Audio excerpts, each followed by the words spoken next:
I've spent countless hours on the FF7 Rebirth demo, and I have made a list of a bunch of Easter eggs and things that I've found, and I want to go over that. There are 26 to be exact. If there are any that I've not pointed out, be sure to let me know down below in the comments, because I'm definitely interested to see if there's any others things that I've missed. And before we get into anything, there are spoilers going around like crazy. Some people have gotten the game early. I will not be going over anything that is not in the demo and approved by Square Enix. That means trailers or things that Square Enix has released for the game. However, there will be some references to OG FF7 and Crisis Core in this Easter egg breakdown. So be aware of that if you've not played OG or Crisis Core. There are spoilers for that possibly. If we go ahead and look at this little scene here with Cloud talking to the grunt here, very briefly you can notice a little something here. This hair looks very familiar, doesn't it? So that's all we'll say about that. Now our next little Easter egg comes in once we get inside Tifa's house. This is a reference to the books, the Tale of Two Pasts, A Trace of Two Pasts, sorry, with Tifa and Aerith's story. This one's Tifa's story, obviously. Inside Tifa's house, once we go inside and we go to the kitchen to the left side of her house, we'll come across a food bowl for a cat. So if you don't know who Fluffy is, we'll go into a little bit of that real quick. Fluffy was one of the kittens that Xander, the mayor of Nibelheim, had. Tifa begged her dad to have a cat, and eventually Xander, the mayor, gave her the choice to have one for her 12th birthday, and so she chose this cat, Fluffy. This cat was notorious for running off and disappearing. This cat actually is the one that led Zengen to an unconscious Tifa in the Nibelheim reactor. And our next Easter egg is about voice actors. If you actually talk to this grunt right here on the right side, if you listen closely. So, any friends here you want to see? Maybe a girlfriend? This is a voice actor that is in Crisis Core and in Remake. So I'll leave that there and you can guess on who that is. So there's that. Then if you go up here and talk to this guy at the middle area of Nibelheim, you can actually hear him talking about a monster. Right. Yeah, I've seen some that'll swoop down from above. That's actually in reference to the zoo enemy that we see later on. It's actually known to swoop down and grab kids and people and stuff and then take them, which is wild to think about. That's crazy. And if you come down here to the bottom part, you can hear some kids talking and see kids playing. You actually hear them singing a song about a little infamous doggy that is very important to Shinra.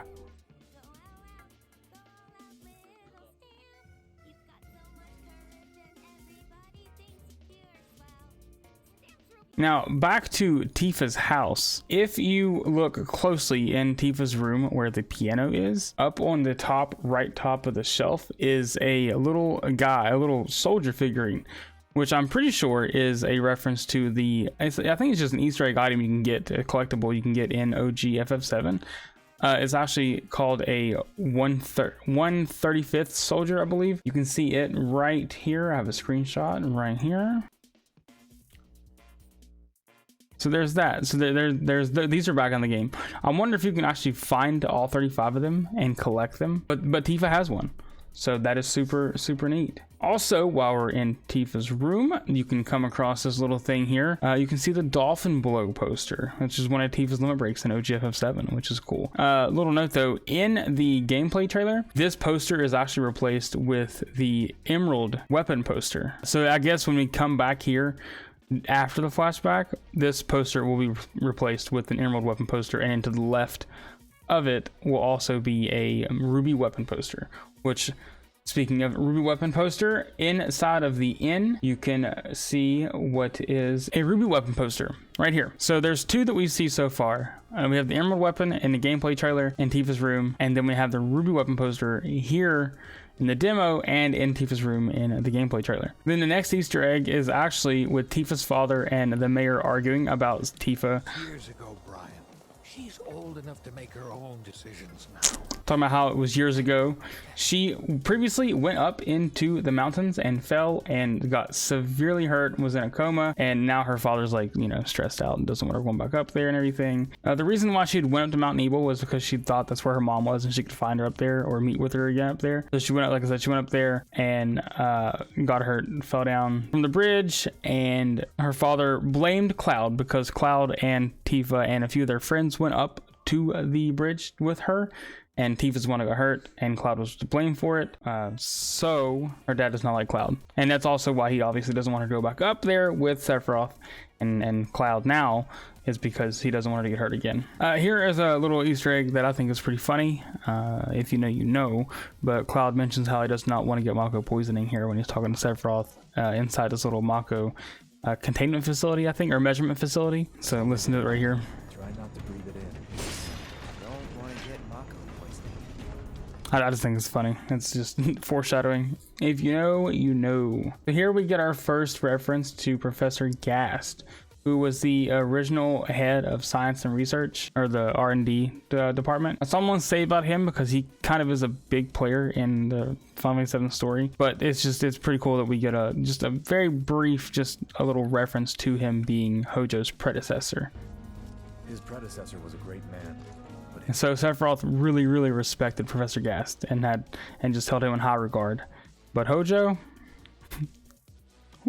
something different completely. So here we get a brief little history on the Nibelheim reactor, how it was the first reactor created, and how this one is different because it is actually under supervision of the R&D department, which is Hojo's division, instead of Reeve's division. So I'll play that real quick right here. while most reactors are under the jurisdiction of urban planning, this one is overseen by R&D. So most reactors are normally under the division of Reeve, but for some reason, this reactor is for research and development, because things here are very different than other reactors. Here we get a reference to Cloud, or the original owner of the Buster Sword, how they would always, talk to the Buster Sword. Pretty much the speech that Zai gives at the end of Crisis Core and the end of Remake, the whole protect your honor as soldier. It's, Sephiroth kind of mocks him for that because I guess he does it often. Thought it was funny. Wanted to kind of point it out as like a little Easter egg as to. You'd like to say a few words to your sword first? So this isn't so much of an Easter egg as it is something I wanted to point out. We can kind of see that Cloud and Tifa don't have the same recollection of what has happened here, what happened at the Nibelheim thing, because they were both severely injured, and their recollection of it, they're kind of like filling in each other's blanks, right? So Tifa says something here that kind of catches Cloud off guard, and she's like, it kind of him being caught off guard catches her off guard. It's something I just wanted to point out. Not much of an Easter egg, but something I just wanted to show nonetheless. The mayor had been looking forward to having dinner with bona fide soldiers, so he didn't take the news too well. Dad had to put up with his He's like, what? For hours afterward.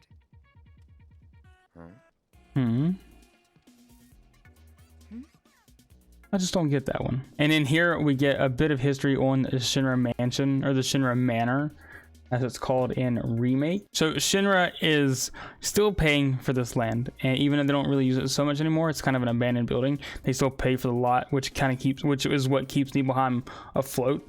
The reason why they still pay for it is because there's still a lot of stuff under it, as we'll see in a moment, and as I'm sure most of you know, that's where all the science stuff is under the manor. A bunch of secrets and stuff under there. This is where the Genova project began, is underneath Shinra Manor. So it's very important that Shinra keeps this under wraps, right? Even so, the rent on that plot was basically what kept the village afloat. So there you have that. When we get inside the manor, though, there's something that I noticed that was a bit off. It shows that, briefly here, it looks like there used to be stairs on both the left and right side. And in every depiction of the manor that I could ever find, the stairs were only ever on the right side. So I wonder if they were originally supposed to have two, ways up. And whenever everything happens, this obviously the left side of the stairs, they're demolished. I wonder if they just kind of keep that the same, leave it demolished, and just leave open the right side and make it the way up. There's that. There are tons and tons of little Easter eggs inside the manor itself, and it's just a little open foyer area. Something I did notice, I don't know if we go in this door in the OG game, but I did notice that it seems to be there. This door here in the OG game is definitely there in the OG. Right here, you can kind of see there's a door there. Do we go in there? I don't remember. It has been so long since I played OG. This is nothing crazy. It does, to me, look like this could be a reference to the monsters that you encounter here. I believe they're called like Pumpkin Face or something. Oh, they're called Dorky Face. So this, it's probably nothing, right? But it does, I do get the same kind of vibe-ish area. And, you know, it's just interesting to me that they would put a pumpkin with a little white sheet under it, and that's what we fight here later at some point in the OG game. So I thought that was very interesting. You can't really see it. Let's do full screen. So right here, you can see the Shinra logo. That's Hojo, and there's Lucrezia. Here is a old man, or he's a young man here. I don't know, and I can't tell if this is. So I've heard people say this could be Grimoire, which is Vincent's father. But I kind of think this is a young version of President Shinra. We see him again later on in a big picture right here. I'm pretty sure that's a young President Shinra, so that could be the same guy. Another photo we see is we get a painting of the long bridge that, you know, the one that breaks and falls in the demo that we see. Here we have a photo of Nibelheim, the entrance area where you first come in, put the truck here, you got a soldier here, so this is the entrance to that. Here's one that I can't really tell what this could be. I don't know if this is the manor that we're in, the Shinra Manor, or if this could be Icicle Inn, because that also plays an important part later on in the story. So I'm not sure. I can't really tell, but it's something. It's got to be something, right? And here we have a photo of what looks to be, I'm not sure what this could be, honestly.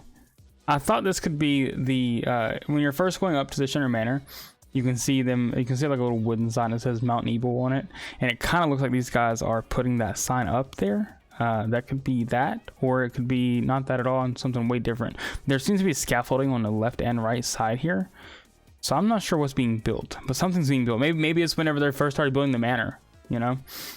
It could be the when they broke ground or whatever. And then last photo that I could find in the manor was up here. There is a photo right here, and this is the entrance area to the manor. There's that little statue when you first walk in. There's the bridge that goes left and right to the bedrooms. There's a bunch of people out here. I assume this is the grand opening of the manor, where the people used to live, and they had like a banquet or something. So I thought that was pretty cool. And here you can see another picture of Lucrezia and Hojo again. And I believe on this side is that young President Shinra again. But now we go down to the elevator. This elevator was not here in any media that I could find. It's always been a staircase. I know there's a lot of people up in arms about this whole elevator, and it's not so spooky anymore. It kind of makes sense though, because in Crisis Core, you take the spiral staircase down, and it's a giant underground cave system, and it doesn't seem to be very practical for scientists to go down a staircase and then walk all the way down and around just to get to the thing. So I think now this kind of makes more sense for there to be an elevator that's much quicker, much faster for the scientists to just go down and have their lab there. But once we get down, I'm pretty sure in the OG game, you have to get on a spiral staircase. There's like a long hallway you go down, and then you have Vincent's door on the left. Now it seems to be in this area right off of the science area. And the reason I think this is Vincent's room is because in one of the trailers, you have the same wall, the stone wall, and you can look right behind Tifa and Aerith that you can see the same style of like the grates. You got the grate, the flat, and then the grate. That is also the case in the photo right here. You got the grate, the flat, and the grate. So I'm fairly certain this is Vincent's room. They've changed it, they've moved it, and it is not in the same location. So this could also be evidence that the spiral staircase is gone. So we have our little soldier on the left there. I want to point that out real quick. That says security officer. Yep, there's that Easter egg. But what I thought was cool, I just noticed this one of my last playthroughs, was we have Cloud opening up our door here. We're now looking at the security officer here, right? Over his shoulder. Watch this. This is really cool. I did not pay any attention to this before.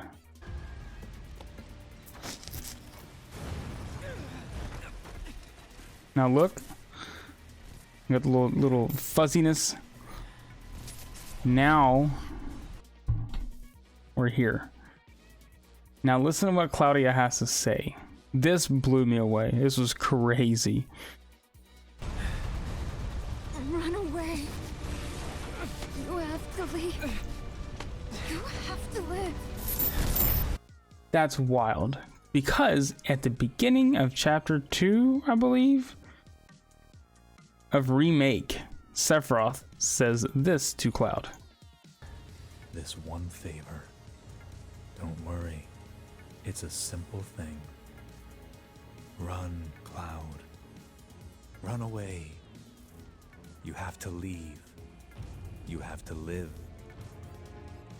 And then he smirks. That's crazy, dude.